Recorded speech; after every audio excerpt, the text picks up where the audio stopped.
In this video, I'm going to show you one of my favorite features of Desmos Activities, which is how teachers can easily give lots of feedback to students on their learning. So this is a screen from an activity I often use in my trigonometry lessons. We're moving this person around and taking some measurements to figure out how wide the gap is between the cliffs. Now, what students don't realize sometimes is that you can actually move the person, and the best thing to do is move the person to the edge of the cliff to take your measurements. So they're stuck sort of leaving the person back here, and then the calculations and measurements become a lot less accurate and a lot more challenging. So I let students play around with this for a while, and then once I realized I need to give some hints to some students, I would go to the teacher screen.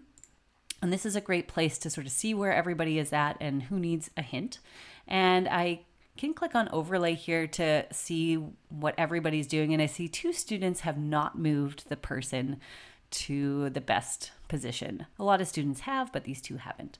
So I can go back to the responses and pick out those students. That would be Brittany, and it looks like Miriam. So those 2 students need a hint. And now what I love is Desmos is so intuitive here. So it kind of shows you what your options are. So I can either send feedback or those hints to those 2 students. So I might write something like, try dragging the green dot to move the person to a better location.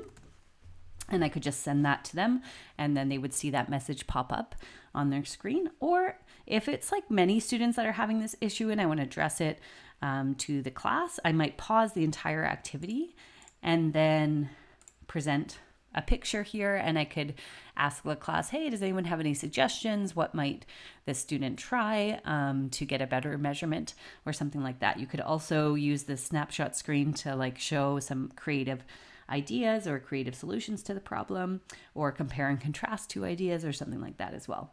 So that's my favorite feature.